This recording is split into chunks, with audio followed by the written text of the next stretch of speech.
Right, it's lettuce planting time. I've got in front of me here, I'll just pass it across, show you, there we go, I've got a tray here of overgrown seedling lettuce. These were sown on the 1st of May, they've been in this tray far too long.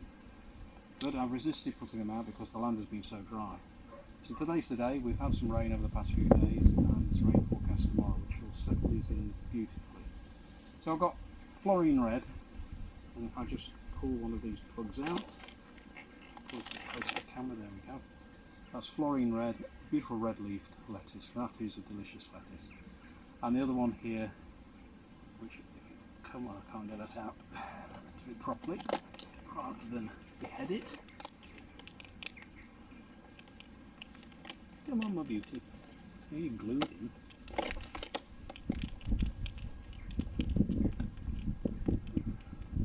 you go. I really didn't want to come out. That is Geluna, which is a cost type lettuce. I should be planting those this afternoon as well. So, without much ado, let's carry on. I've already put in 6. I'm spacing these roughly 8 to 10 inches apart using my trowel, my trusty trowel, and just put them in. This soil is actually quite warm, very warm indeed. Now these can be picked as mature plants if that's what's required, or I like to pick individual leaves off them, to be quite honest. They'll carry on growing and you seem to get better productivity if you do that. It's time consuming, but if it's just for yourselves at home, then pulling off these leaves when the plants are about this big will encourage them to produce more from the centre, and you actually get a greater yield, in my view. If for market, as I would sell them for market, I would simply cut them off, bang, at ground level, and market that as a head of lettuce, or break it down for bag lettuce. So again, here we go. This land has been dressed with fish, blood and bone. It will not require any more nutrients. All it will require is water, quite frankly. Measure again, and into the ground,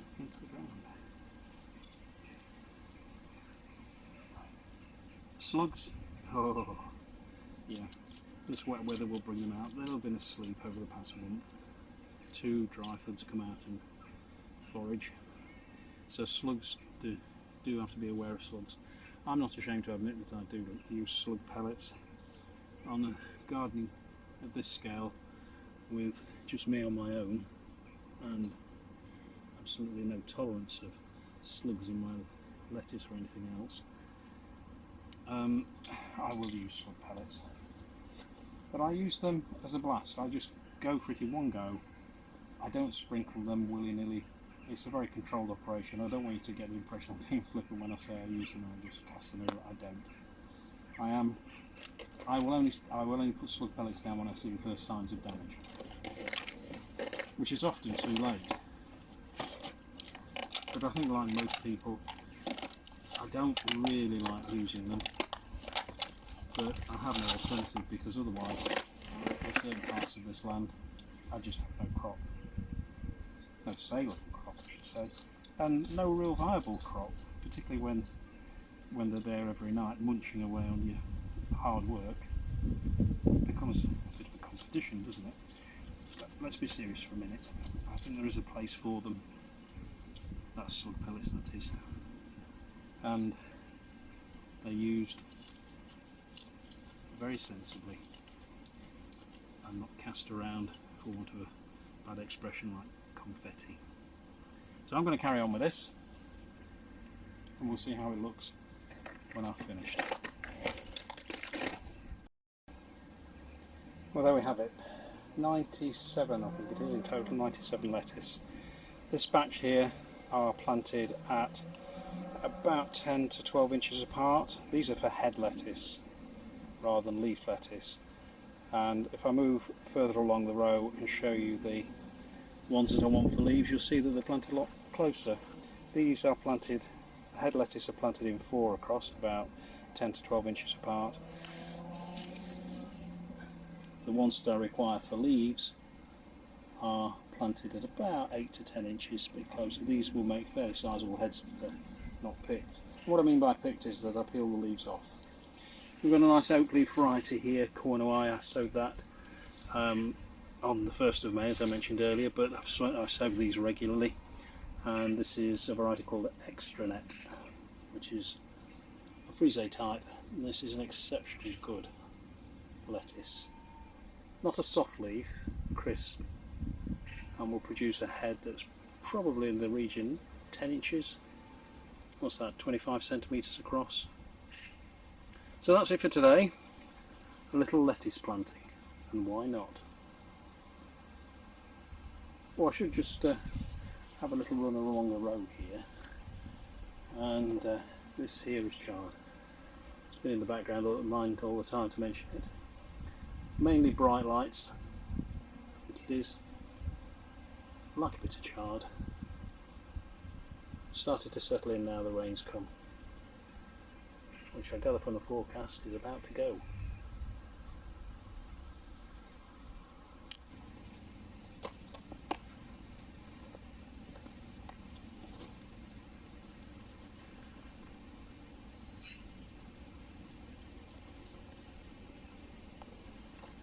Right, I've got the first 3 in, and I put these in at about 2.5 feet apart.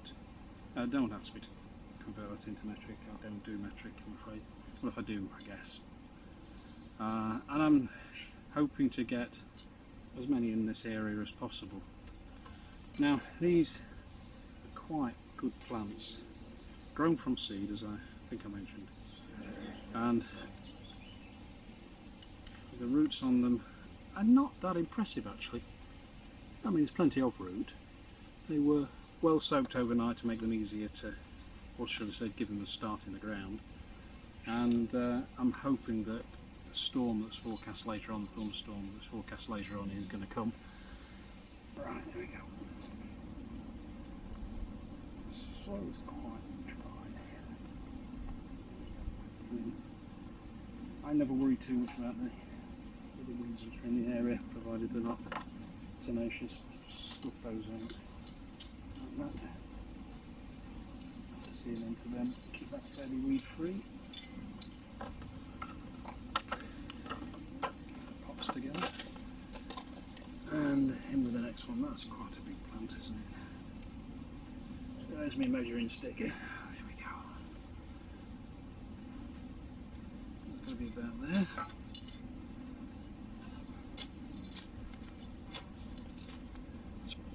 Ooh, I'm sweating. It's about 20 odd degrees and extremely humid. Not a typical British summer. Too warm for me. I'm a northern boy. Could be doing with about 5 degrees cooler. Makes life a lot easier. There we go. Number 5. I think I'm going to run out of space when I look behind me. There's not that much room to get these. I've got 40 odd, 47 of these, but I'll find somewhere else to put them. That's a nice looking plant. But again, look, you know, I'm very surprised at the lack of obvious roots, apart from those wispy ones, which are the feeder roots anyway, but they produce good strong plants. There'll be, I suspect, quite a root in there that's going to form the basis of the growth point for next year. So I've attempted to grow these in the past, but I'm hoping that next year these are going to be successful. I forgot to mention, of course, the obvious thing, why am I planting them now? They're biennial, so they grow this year and they'll flower next. So these have to sit over the winter, and if they are a success, well, I was going to say, if they do get through the winter then and grow, then I shall certainly sow some more seed. They sow quite readily. They grow quite readily from seed, taking probably about a couple of weeks to come through. and I'll have a look back on the records and see how old these actually are. And there we have it, 21 out of 40 something, and I still have a home to find for this little lot down here. And I think I've just worked out where they can go. I'm not going to waste them, certainly not. While we're here, let's just have a little walk through and see what else is growing in this plot of land. So that's the globe artichokes. Up here we've got chili curry, pumpkin. I see there's one missing there. I've got a spare back in the greenhouse. I'll bring that up and plant it. And at the far end here we have coming into flower, and these look as though, yeah, they're all male flowers at the moment. I'll show you those. Here we go. Here's the male flower. No ovary on here, so these are just males at the moment. But this is pattypan, as it's known. I think it's a variety called sunburst or something similar to that. And panning around here we've got potatoes, and these are a mixture of earlies, mids and lates. I've just had a look at the roots of the earlies. They're quite a way off at this point in time. I would say probably another 2 to 3 weeks before they're going to be ready for digging. Again, you've got to bear in mind that here in the northern climes, it's not that north, it's halfway up England, but in these cooler areas they do take longer to mature, particularly in this sheltered band here. They'll produce some decent potatoes, but you just have to wait. So I'm expecting to be able to pull the earlies here, which I think this variety is called Nicola, sometime in July. And now to go and find a home for the rest of my babies here. I'm not wasting you, since I took an awful lot of effort to grow you.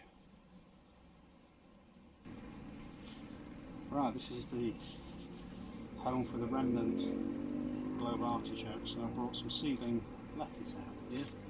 This is a variety called Chlorine Red, and I'm going to interplant. I'm a great fan of that. Never waste space. It'll be a while before these plants swamp anything else, and in the meantime these will grow. And even if they don't heart up, there's a very good possibility that you'll certainly see some decent leaves come off. So there we are, a nice little plug. This is grown from pelleted seed, and a very good root on there. And I'm going to put, how shall I do this? I think the best thing to do is to dig in and plant into, just simply plant in the gaps. There we go, these will need watering in, which I shall do shortly. What we've got, not all these will go in here, but are intended for here, but nevertheless it's space I need to use up.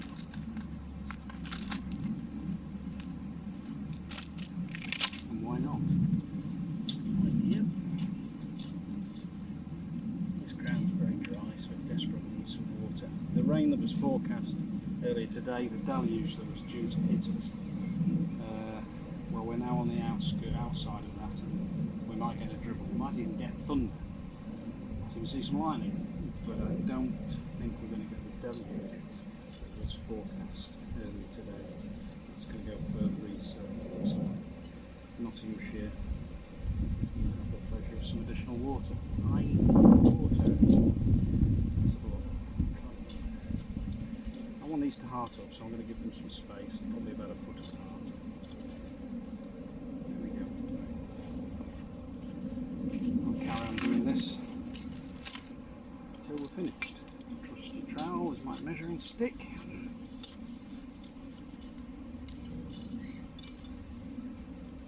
Things are the right space apart, but there's never a straight line on these beds.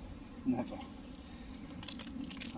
I'll openly confess that getting a line out is often the last thing in mind.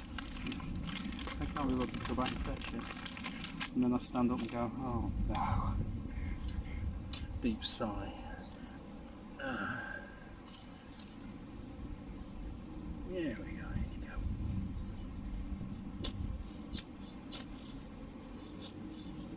Down there, we'll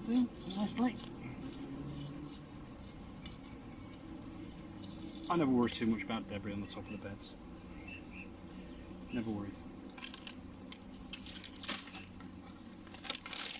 And finally, one just here.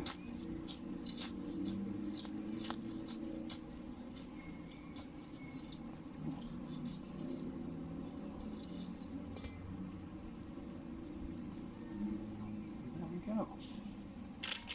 I'll carry on planting. Right, that's the globe artichokes in the ground and interplanted now with lettuce.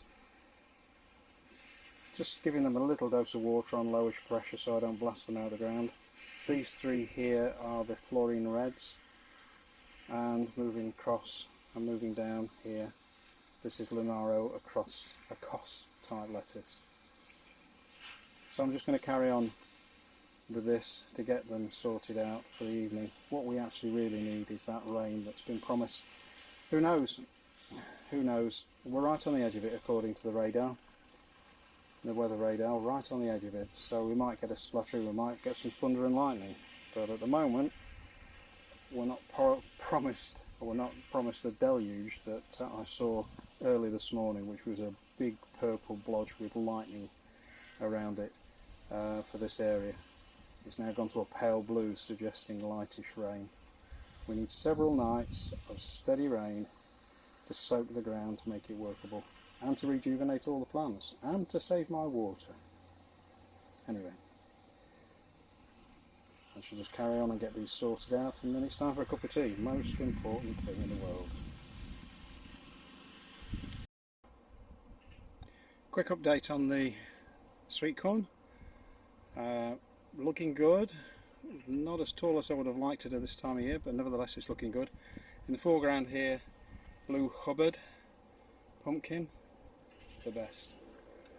Well, one of the best. I've got a couple in there, 2 or 3 actually. These grow very well underneath the maize. It's certainly worth it. It's not companion planting as such. With the big leaves, they tolerate shade, and obviously take advantage of the moisture that the shade of the maize gives them. But they grow very well there, and these will grow this year an astonishing, something like 20 feet. It's absolutely amazing. And I tend to restrict it to 2 pumpkins per plant. That's quite sufficient really, and then you get a good size one. And what I mean by good size is probably one of them weighing about 10 kilos. That's a big weight, and it's edible. The sweet corn, by the way, is beginning to flower. Look here, looking good. And this will carry on growing. There are few tillers, relatively few tillers, but there's some side shoots on them, and each of those will produce a sweet corn cob. The literature tells me that this variety will produce up to 3 cobs per plant, and there are about 100 or so in here.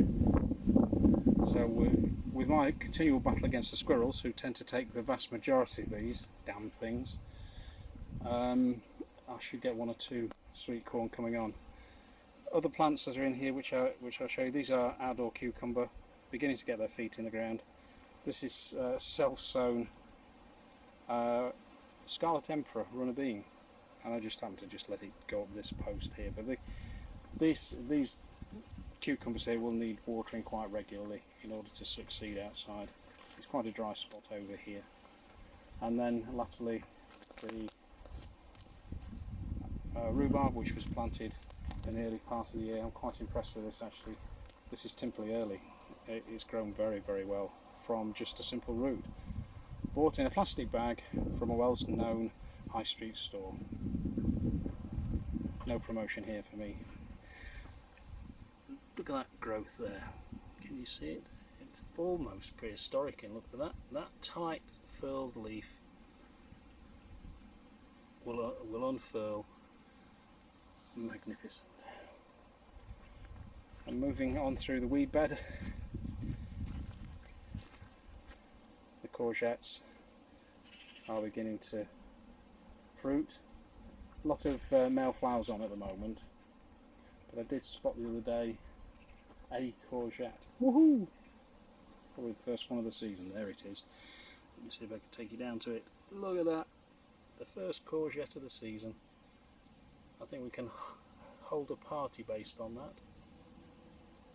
And then, shortly after that, it becomes... Oh, there's a bigger one here. Look at that. Two varieties here. Two varieties of courgette. And there we go. It seems... Oh, there's another one there. I've done pretty well, actually. Better than I thought. So it's not going to be long before we get into what, if you grow courgettes yourself, you'll know precisely where I'm going with this. You get into courgette hell. You lose friends over courgettes. Would you like a courgette? No, not any more courgettes. Got courgettes. Oh, I'm sick of the sight of them. My gooseberry bush, about 4 or 5 days ago, was absolutely laden with gooseberries. I came down here last night, actually to see if they were ready to pick, and they were. They would have been, I should say, past tense. Not a single gooseberry, and it looked as though an elephant had sat on this, and it's the damned wood pigeons have been in and taken virtually, well, I can't see a single gooseberry on here, trust me. Oh, I can see one right down in the base there where they couldn't get at that one. They've taken every single gooseberry off my bush. Swines. Well, I say that, YouTube. Swines. The blackcurrants are coming through, are ripening up. There we go. And oh, look at that one there. I'm having that. Let me see. Look at that. Ooh, the first blackcurrant.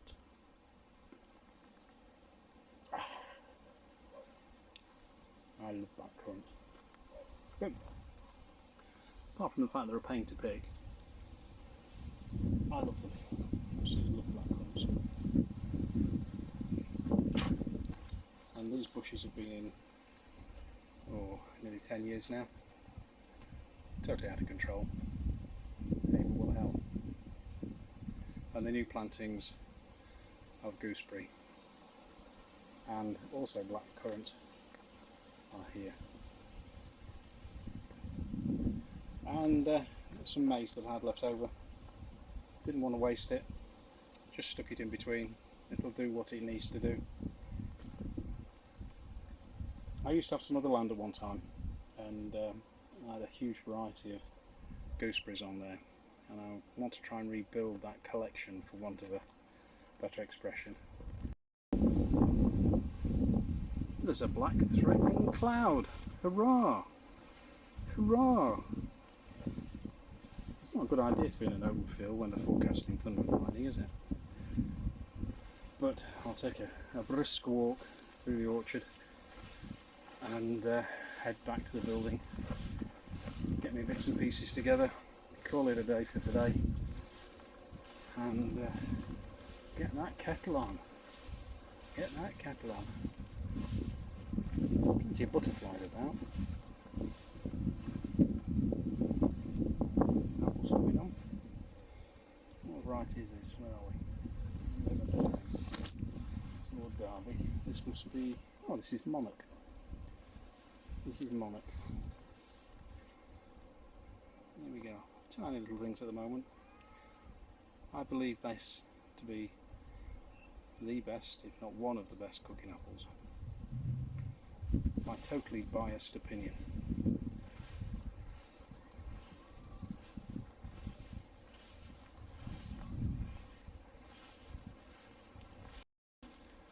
Well, I'm going to call it a day. If there's been anything in the video today that's helpful, or you want any clarification, or anyway, anything in there, put a comment down below and I'll do my best to answer it. But thank you if you've got this far for watching, and I hope you have a good week. I should be posting probably towards the end of next week. I'm very unpredictable. All the best. Bye bye.